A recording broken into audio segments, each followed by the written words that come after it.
foreign language and has to think consciously about the rules of language, unlike kids who just pick it up instinctively, is struck by all the quirks and irregularities that torment the language learner.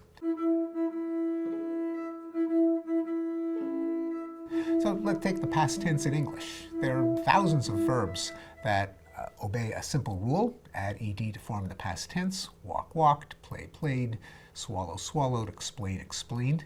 But then there are about 165 verbs that form their past tense in other ways.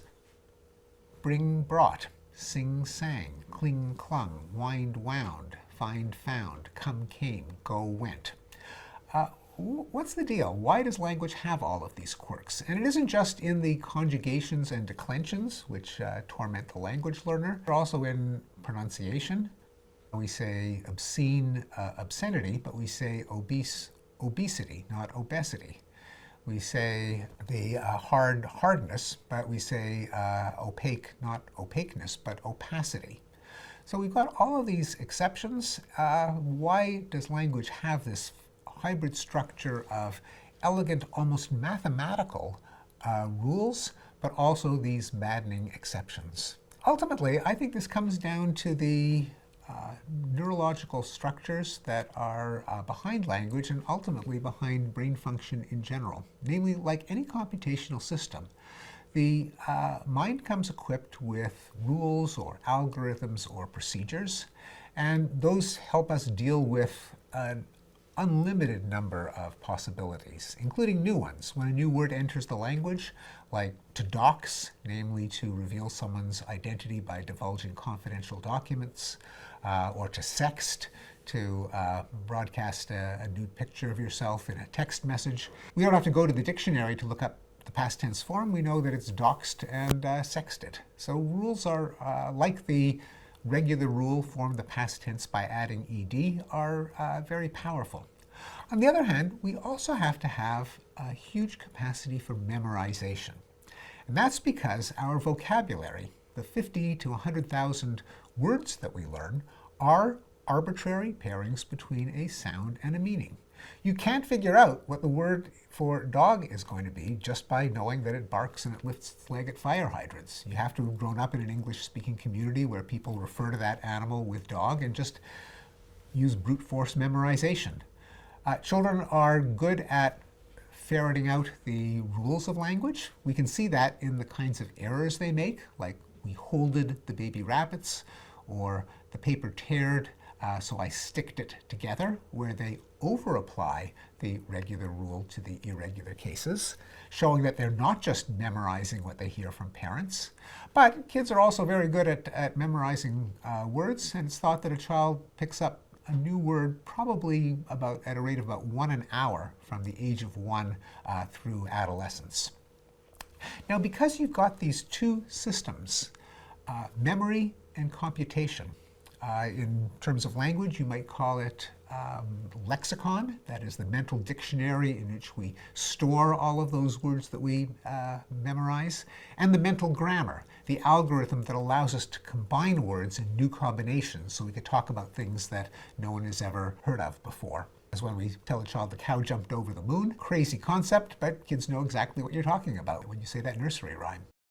Now, the fact that we've got these two systems means also that they can kind of compete, that there may be some concepts where the rule system can express the concept, like something takes place in the past, you express that with the suffix ed, walk, walked, or something takes place in the past, you just memorize a chunk. Came means come in the past. Sang means sing in the past.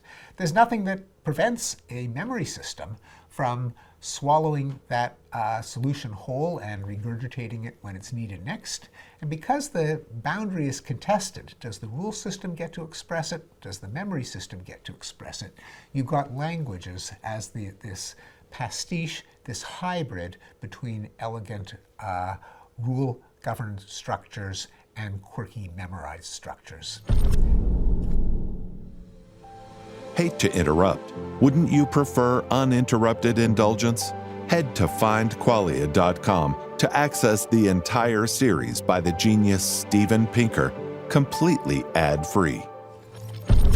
Now, that still raises the question, where did all of those quirky memorized exceptions come from in the first place? And the answer is that language acquisition is never perfect, and we never use exactly the language that we get from our parents and peers. We always make some changes. We slur some words, and other people might copy our slurring just because we're all lazy. We might exaggerate others if everyone keeps saying what every time we slur something. We invent new coinages when the need arises. And as these innovations get introduced into the language, it gradually changes, some of which consist of memorizing for yourself what earlier generations created by a rule. So to give an example, we have a number of irregulars that don't change at all from the present to the past. Today I cut, yesterday I cut, today I put it, yesterday I put it. Others that change a D to a T, build, built, send, sent.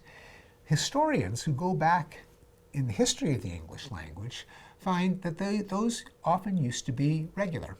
There was cutted and putted and builded, but as people swallowed the ends of their words, sometimes people wouldn't hear the second syllable at the end, and they would be lazy, they wouldn't pronounce it enough, and so builded would morph into built, and their children would hear it as built and just memorize it that way. An irregular is born. That can happen not just for swallowing or losing syllables, but for vowels, because we adjust our pronunciation when we add a suffix to the end of something. So if we have, in earlier periods of the English language, sleep might have been sleeped. But when you add an extra little bit to the end of a verb, like that T at the end of sleep, you tend to shorten the vowel to compensate, so the word will fit into the metronome of speech. A long E becomes a short E, and then because of other changes, the sound A turned into the sound E, and you go from slept to sleep, slept. Another irregular is born. Often it goes in the other direction, where a memorized form will have to cede some of the linguistic territory to the regular side.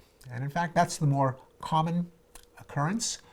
Old English and Middle English had about twice as many irregular verbs as we have now. The past tense of chide used to be chid. The past tense of help used to be holp. The past tense of cleave used to be clove. We have a souvenir of that in cloven hooves.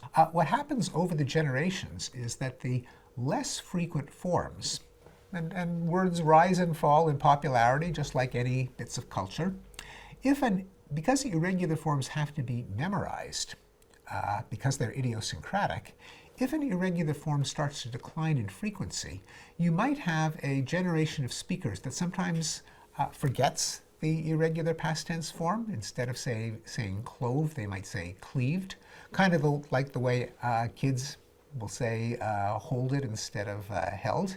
If they do it often enough and their kids hear it often enough, that's what they'll grow up with, and the language, that part of the language will change. It'll shift from irregular to regular.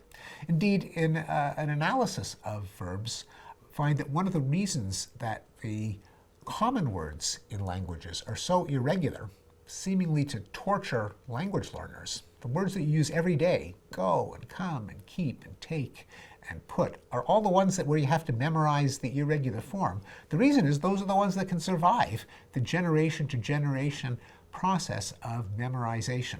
The ones that are not so common, like cleave, like chide, will not be properly memorized as irregulars, will slide into the regular half of the language.